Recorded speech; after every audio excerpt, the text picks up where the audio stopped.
Salut tout le monde, bienvenue dans un nouvel épisode sur la Côte-Nord. Aujourd'hui, je suis à Kegaska, il est 4h30 du matin. Puis comme vous avez pu voir, j'ai laissé ma vanne. Je suis en train de marcher à pied jusqu'au port où je vais prendre un bateau, le Bella des Gagnés, pour faire une croisière de 4 jours et 3 nuits sur la basse Côte-Nord.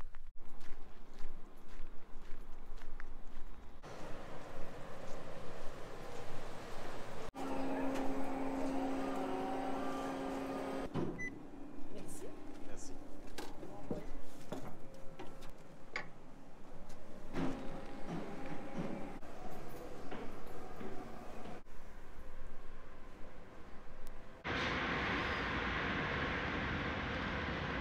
Donc j'ai pas pris de cabine parce que je trouvais ça trop cher.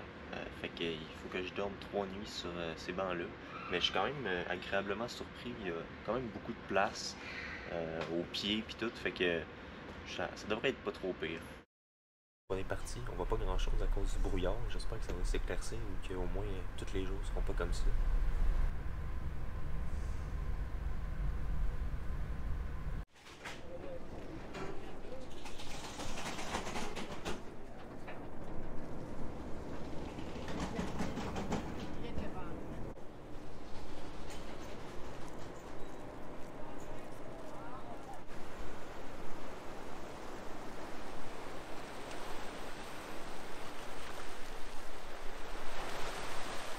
Il est rendu 9h, je suis rendu au village La Romaine. Il y a une partie francophone, une partie Innu qui s'appelle Unamen Shipu. Le village n'est pas trop loin du port, fait que je vais aller voir ça à pied.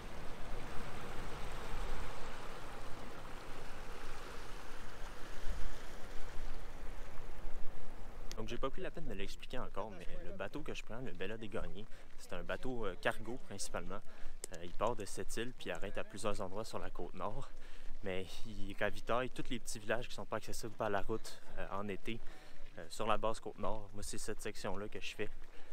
Donc ces villages-là sont accessibles juste l'hiver par une route de motoneige. Sinon, la seule façon d'y accéder, c'est en bateau ou en avion. Donc comme je disais, c'est principalement un bateau cargo, mais on peut aussi voyager dessus comme passager pour les touristes ou les habitants de la basse côte nord. Puis il y a des cabines aussi pour les touristes. Il y a des gens qui partent carrément de Rimouski, puis qui vont faire toute la croisière jusqu'à Blanc-Sablon, puis qui reviennent à Rimouski. Je suis quand même étonné de la quantité de touristes qu'il y a en ce moment. Je m'attendais à être pratiquement tout seul, mais c'est vraiment pas le cas. Donc ça, c'est l'école. C'est la même école pour les Inuits, pour les francophones.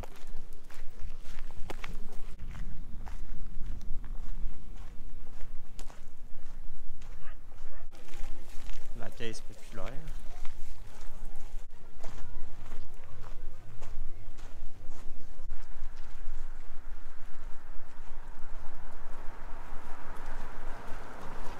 En fond, ils travaillent dans les communautés justement du Nord où il y a beaucoup de chiens.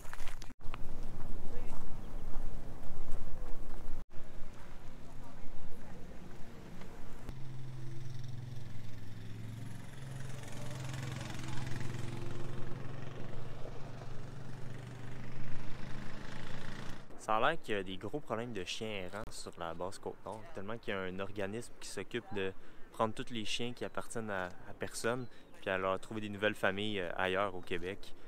Ça a l'air qu'au début de l'année ici, il y en avait vraiment beaucoup des chiens errants, que c'était très problématique. Puis là, j'en ai vu 2 ou 3.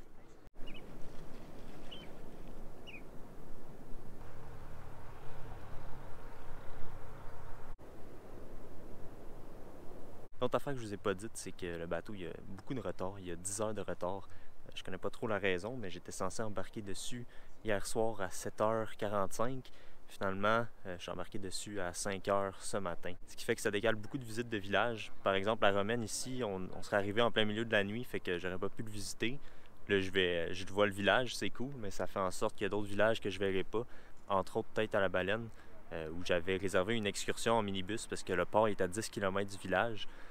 Puis en 2 heures d'escale environ, on n'a pas vraiment le temps d'y aller à pied. Fait que j'avais réservé une excursion, mais là on va arriver à, je pense, minuit ou quelque chose comme ça. Donc ça a été annulé, c'est dommage.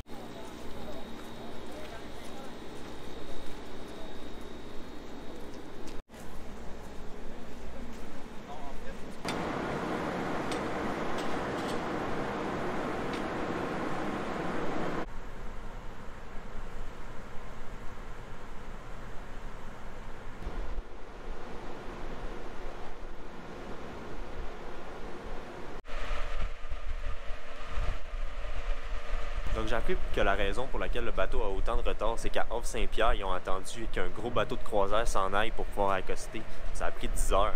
Puis là, ils font tout ce qu'ils peuvent pour rattraper leur retard, mais même on est parti 1 heure en retard de la Romaine. Fait que je sais pas trop comment ça va fonctionner. Ils disent que des fois, pour récupérer leur retard, ils sont obligés de passer des ports au retour. Donc normalement, ils arrêtent au même port à l'aller puis au retour. Mais des fois, ils en passent pour sauver du temps. Donc on va voir s'ils vont passer pour ce trajet-ci. J'espère que non, parce que ceux que j'aurais voulu voir, on va les passer pendant la nuit. Donc au retour, ça va tomber pendant le jour. Fait que j'espère qu'ils ne passeront pas au retour.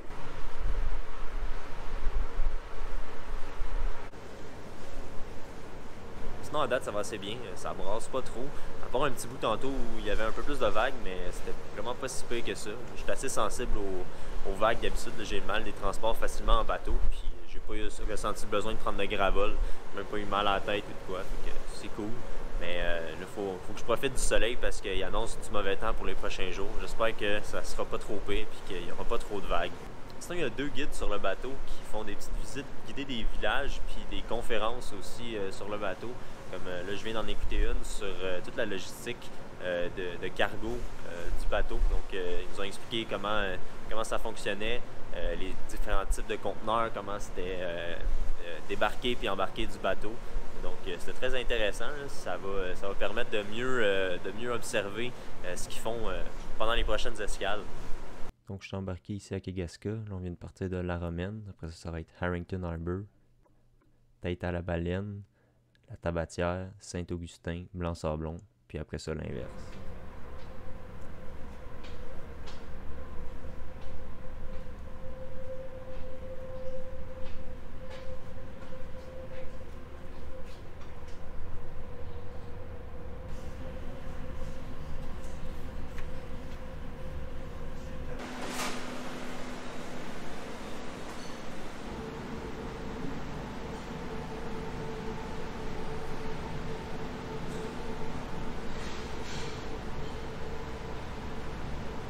Le gars de la cafétéria, en me donnant ma poutine, il m'a dit bon appétit. Moi, j'ai dit hey, merci, toi aussi.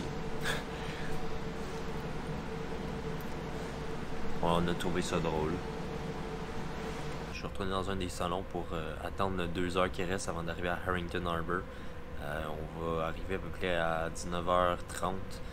Fait que ça va me laisser un peu de temps de clarté pour visiter. Mais j'espère qu'au retour, j'aurai plus de temps pour visiter parce que c'est un des villages qui m'intéresse le plus. Si vous saviez pas, c'est là qu'ils ont tourné le film La Grande Séduction. Finalement, il est 8 heures. En regardant la position GPS, je me suis rendu compte qu'on avait dépassé Harrington Harbour. Je me demandais un peu ce qui se passait. Puis au même moment, j'ai réalisé que ça brassait quand même pas mal. Puis en me levant, je trouvais qu'il fallait vraiment faire attention à comment on marchait. Puis surtout descendre les escaliers, c'était assez tricky. En allant voir l'écran en bas qui indique toutes les heures d'arrivée, ça disait en attente de meilleure météo. Donc j'ai l'impression qu'on va complètement skipper Harrington Harbour sur cette partie-ci du trajet, puis qu'on va tout de suite aller à Tête à la Baleine. Ok, 5 h du matin, on vient d'arriver à Saint-Augustin. En tout cas, je sais pas à quelle heure on est arrivé exactement parce que j'ai été endormi. Puis quand je me suis réveillé, j'ai réalisé que ça brassait plus, puis qu'on était arrêté. Quand j'ai regardé, j'ai vu qu'on était rendu à Saint-Augustin, ce qui veut dire qu'on a passé tout droit à Harrington Harbour, Tête à la Baleine, puis La Tabatière. Et à soir, c'était rough, là, la mer, ça brassait vraiment beaucoup. J'ai pas été malade, là, j'ai vraiment été correct, heureusement, mais c'était juste un peu stressant, puis dur de s'endormir là-dessus, mais j'ai réussi à en faire abstraction, puis à m'endormir.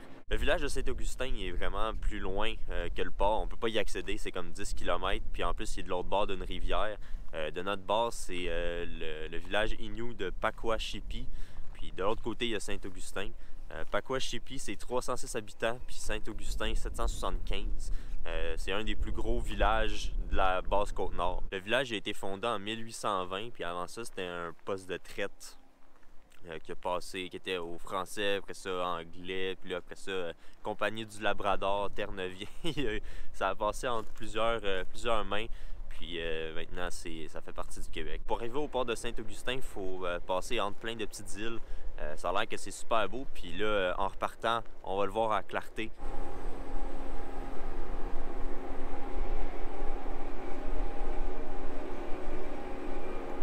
Le conteneur que vous voyez en arrière avec une genre de structure en triangle en dessous, c'est le conteneur de produits dangereux.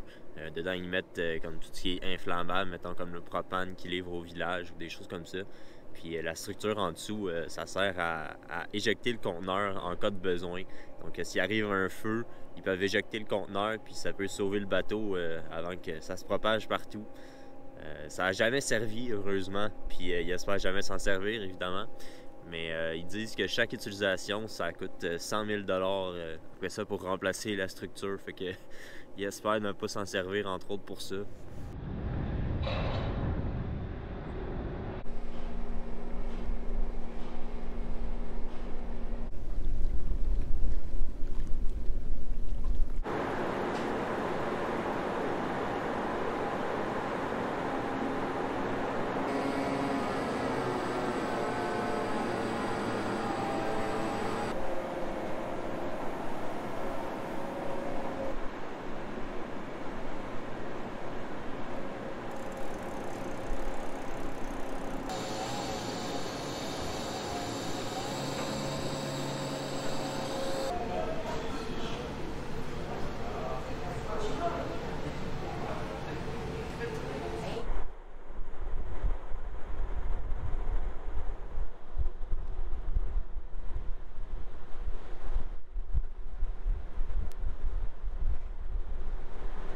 Le capitaine vient de faire une annonce comme quoi les conditions vont ressembler à celles de la nuit passée. En ce moment, c'est pas si pire parce qu'on est encore entre les petites îles autour du village, mais une fois qu'on va être sorti plus vers le large, j'espère que ça brassera pas trop. Les petites maisons qu'on voit un peu partout sur les îles, je pense que c'est les chalets des gens des villages. Je sais que traditionnellement, sur la basse Côte-Nord, les gens avaient deux maisons. Donc, une maison pour l'été qui était proche des eaux de pêche, donc plus proche du large, puis une maison pour l'hiver qui était plus à l'intérieur des terres, protégée au fond de la baie. Je ne sais pas s'il y a encore des gens qui vivent ce mode de vie traditionnel-là. Je ne sais pas non plus si c'est des maisons plus récentes, si sont encore utilisées, ou si c'est des vieilles ruines. De la distance que je suis, je peux pas vraiment voir leur état. Mais c'est cool parce qu'il n'y en a pas juste deux, trois, là. Il y en a des dizaines sur toutes les îles, tout le tour où on regarde. Donc c'est vraiment cool.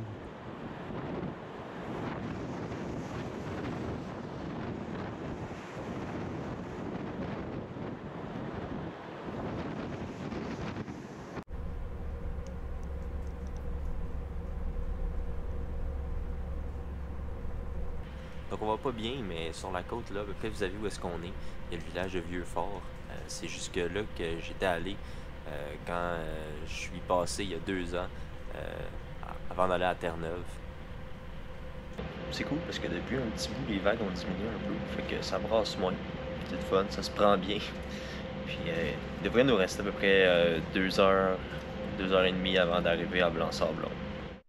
On est en attente de pouvoir accoster au port de Blanc-Sablon. Il y a déjà un bateau qui est là, puis il faut qu'on attende qu'il parte avant d'accoster. Le bateau, c'est le traversier qui fait la liaison entre Blanc-Sablon au Québec puis Sainte-Barbe à Terre-Neuve. C'est celui que j'ai pris il y a 2 ans quand j'étais allé à Terre-Neuve.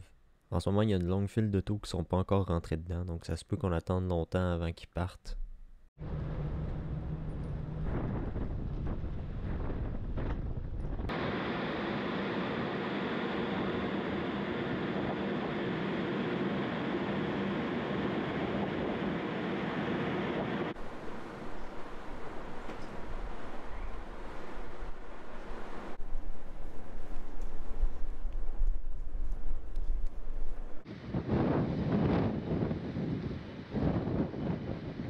Bon, enfin débarqué du bateau à Blanc-Sablon.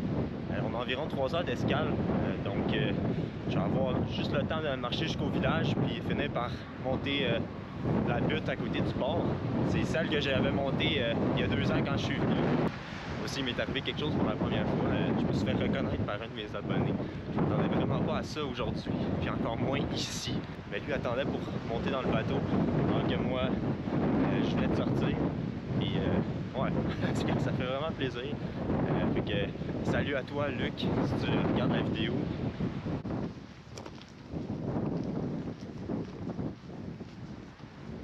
La municipalité de Blanc-Sablon, c'est un regroupement de 3 villages, donc Blanc-Sablon, Lourdes de Blanc-Sablon, puis Brador. Puis en date de 2021, il y avait 1122 habitants dans la municipalité au complet. Blanc-Sablon, c'est vraiment le plus gros village de la Basse-Côte-Nord, puis de la région de la côte est du Labrador. Le Labrador est vraiment collé sur le village, la frontière n'est même pas à 1 kilomètre du village. Officiellement, Blanc-Sablon a été fondé en 1854, mais évidemment, il y a de l'occupation autochtone depuis pas mal plus longtemps que ça, puis même de l'occupation européenne aussi, parce qu'on a trouvé des traces de pêcheurs basques du 16e siècle dans la région de Blanc-Sablon. C'est pas la première fois que je viens ici, donc si ça vous intéresse d'en savoir plus sur Blanc-Sablon, vous pouvez aller voir la vidéo que j'ai faite il y a 2 ans où on voit le village plus en détail. Ok, fait que je viens d'aller me ravitailler en snack à l'épicerie de Blanc-Sablon. Là, il me reste à peu près 20-25 minutes de marche pour retourner au bateau. C'était pas si cher que ça, les prix. J'étais quand même agréablement surpris. Il est rendu minuit, puis je vais en profiter pendant qu'il n'y a personne debout pour faire un petit tour du bateau pour vous montrer ça ressemble à quoi. Donc tous les étages sont faits sur le même format. Il y a l'escalier au milieu, puis les couloirs de chaque côté. Dans ce cas-ci, sur le pont 7, il y a des salons publics en arrière, c'est là que je dors. Puis en avant, de l'autre côté, c'est des toilettes. Puis il y a des portes pour sortir à l'extérieur sur le pont.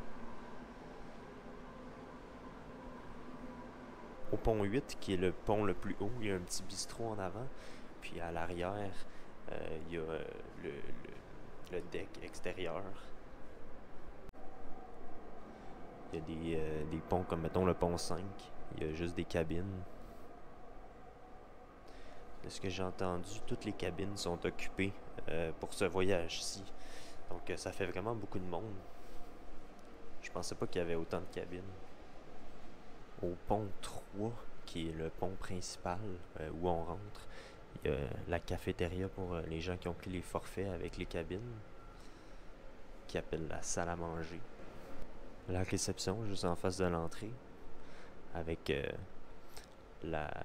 l'écran qui indique les prochains arrêts.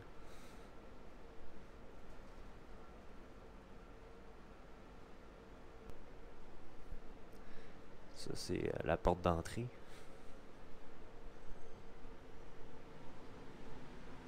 Puis la cafétéria.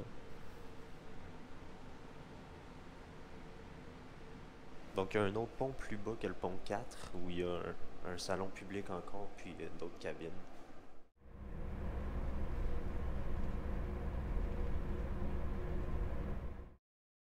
La nuit s'est bien passée.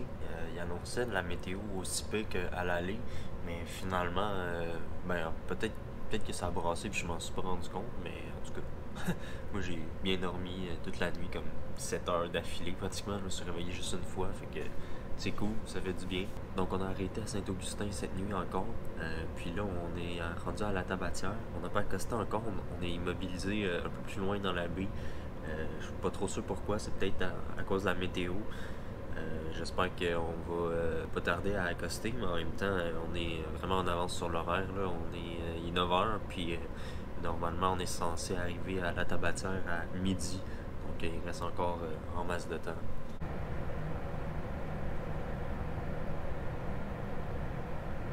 Donc, on est encore à l'arrêt en train d'attendre.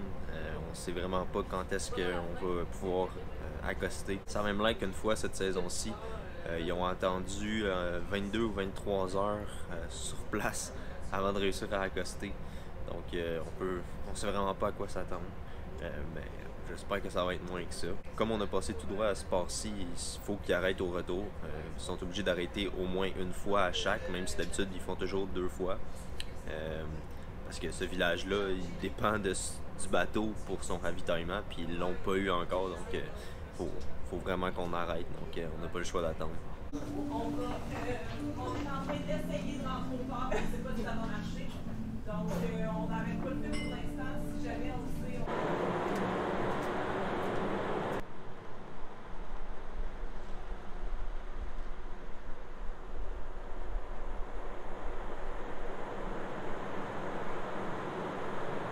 À la Tabatière, il restait de la place pour la visite guidée en minibus, donc je l'ai prise. Ça a été vraiment intéressant, mais très intense et chargé. On a utilisé le maximum du 2 heures qu'on avait là. Notre guide était native de Gatineau, mais elle a fait toute sa carrière en tant que prof de français à l'école de la Tabatière. Français langue seconde, parce que la Tabatière, c'est un village principalement anglophone. Juste à côté de la Tabatière, il y a Moreton Bay, Il y a 11 km de route entre les deux villages. Puis les deux villages ensemble sont regroupés en une municipalité qui s'appelle Gros-Mécatina, qui a 356 habitants. Un peu comme à Saint-Augustin, au début c'était un poste de traite français, après ça britannique. Ça a même passé aux mains des marchands de la ville de Québec par après. Mais depuis le 19e siècle, il y a des pêcheurs britanniques, canadiens, français puis terre-neuviens qui se sont installés. Puis depuis 1820, la Tabatière est officiellement un village permanent. La pêche aux phoques, ça a été longtemps la principale économie du village. L'usine de production d'huile de phoque a brûlé vers 1930. Elle a été rebâtie après ça en tant qu'usine de transformation de poissons et fruits de mer avant de fermer en 2012. Ça a été un coup dur pour le village parce que la grande majorité des gens ont perdu leur emploi à ce moment-là. Mais depuis, ils essaient de diversifier leur économie. Ils ont lancé un projet d'agriculture. Ils ont commencé avec de la camerise, puis après ça, d'autres types de fruits et légumes. Puis maintenant, il y a même quelques serres pour l'hiver. Ça fait du bien pour eux de manger des produits frais. Eux, ils dépendent du Bella des Gagnées, justement, qui amène des produits qui ont été cueillis plusieurs jours auparavant. Donc, c'est sûr que c'est pas pareil au niveau du goût. Il y a aussi un barrage hydroélectrique à Gros-Mécatina qui est indépendant du réseau d'Hydro-Québec. Il fournit la basse Côte-Nord en électricité, puis une bonne partie de l'est du Labrador aussi. Quelque chose qu'on réalise pas, c'est que les habitants de ces deux villages-là, ils ont juste les 11 km de route entre la Tabatière et Moreton Bay pour rouler, même s'ils ont des autos, ils peuvent pas aller plus loin sans prendre le bateau. Puis même que eux, ils sont chanceux d'avoir le 11 km parce qu'il y a plusieurs villages qui en ont encore moins que ça. On a croisé un habitant qui nous a dit qu'une fois par année, il met son auto sur le Bella des Gagnées, puis il s'en va à Terre-Neuve juste pour rouler, pouvoir comme se défouler.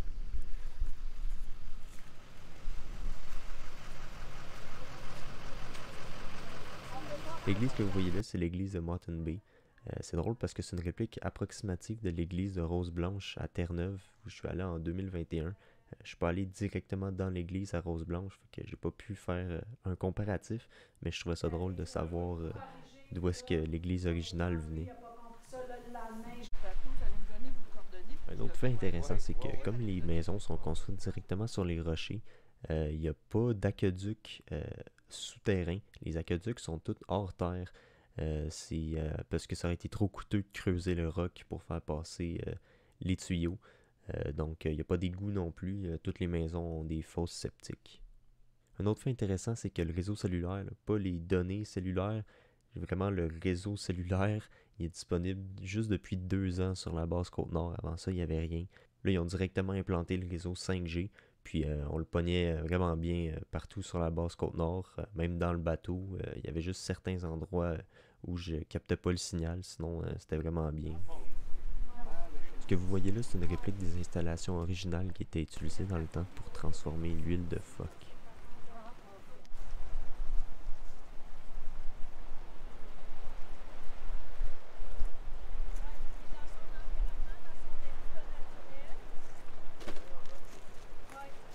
Ils nous ont aussi montré un homard bleu qui garde en captivité tout l'été pour montrer aux touristes. Après ça, ils les relâchent.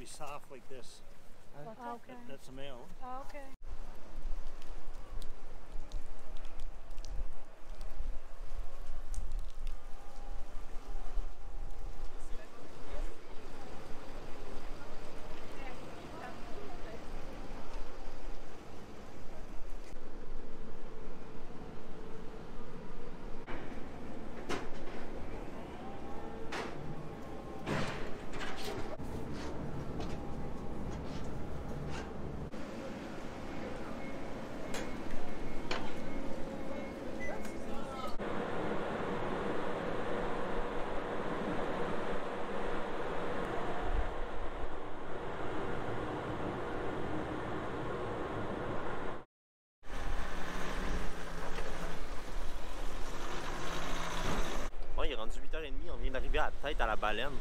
Ce village-là, c'est un des villages qui m'intéressait le plus avec Harrington Harbour.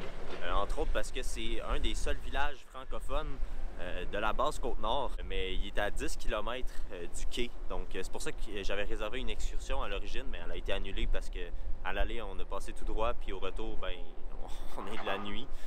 Donc malheureusement, je ne pouvais pas aller voir le village, mais je voulais quand même sortir pour voir le port et ressembler à quoi.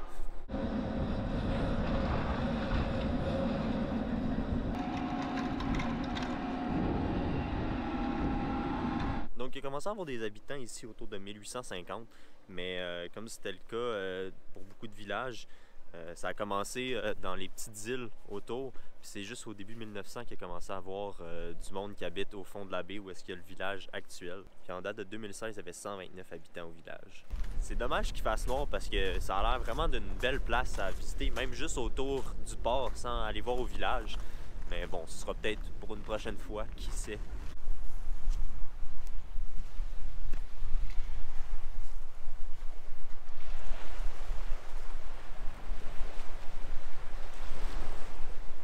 Donc on voit pas bien, mais ça c'est des épaves de petits bateaux.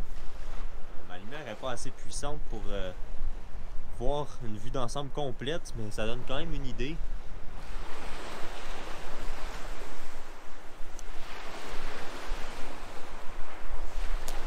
Il faut vraiment que je fasse attention où je marche parce que c'est des roches mouillées sur le bord de l'eau. Il faudrait pas que je tombe à cette heure-là.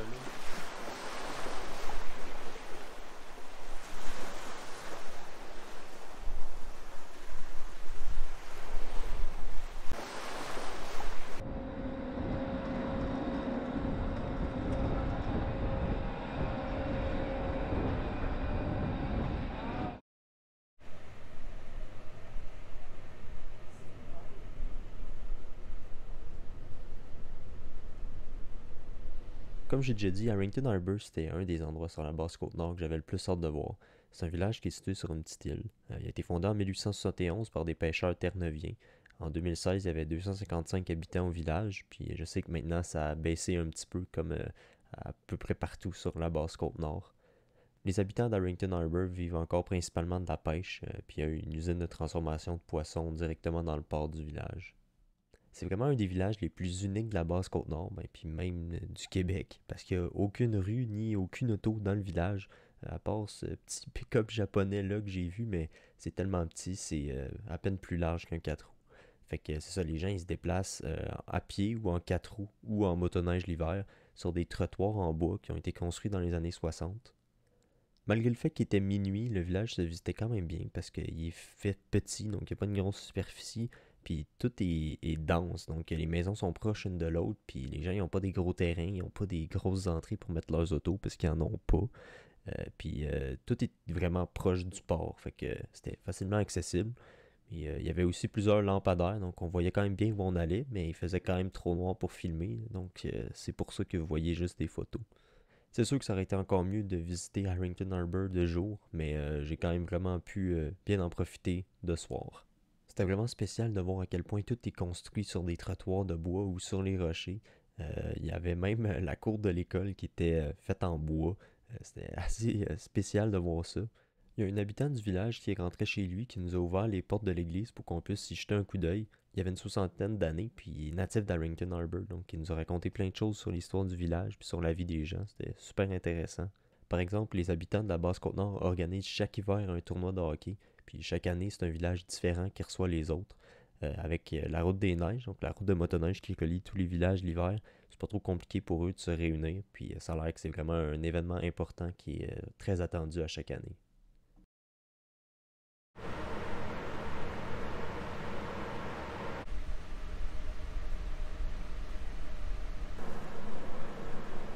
Dernière journée sur le bateau ce matin, puis la première où je sors mes lunettes de soleil. Il est 8 heures environ, on devrait arriver à la Romaine dans la prochaine heure.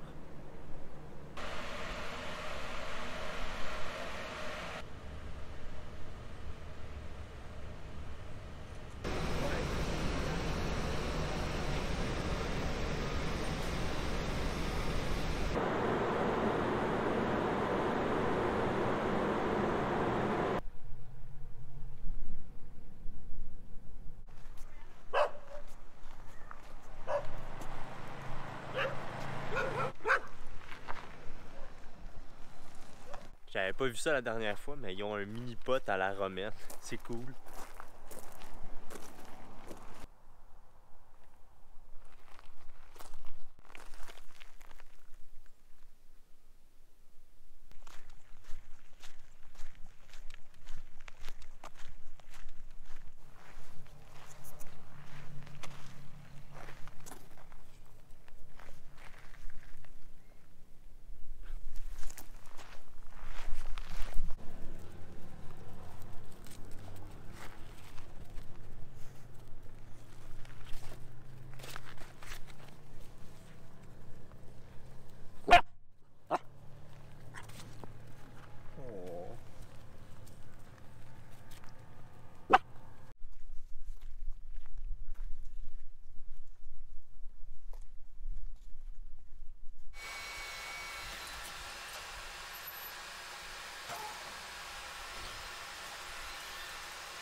Bon, je viens de débarquer à Kegaska. J'étais un peu triste de quitter le Bella des Gagnés pour la dernière fois, mais j'ai un peu hâte de retrouver ma vanne en même temps. Je vais quand même aller marcher avec les autres. On va aller voir l'épave du Brion.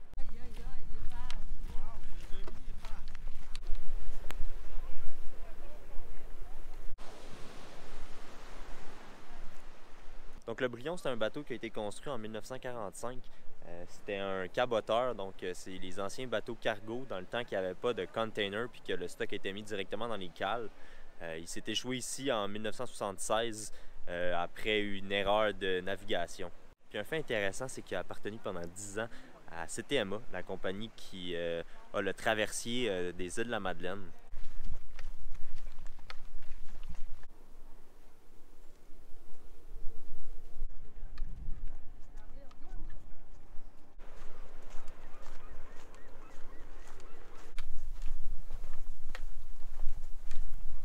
J'ai vraiment aimé l'expérience de la croisière sur le Bella des Gagnés. Je vous recommande fortement de le faire si c'est quelque chose qui peut vous intéresser, que ce soit à partir de Rimouski ou n'importe où d'autre sur la route. Je trouve que ça valait vraiment la peine de voir ces petits villages-là que pas beaucoup de monde connaissent puis qui valent la peine d'être vus. Donc, merci d'avoir écouté jusqu'au bout, puis on se revoit dans une prochaine vidéo.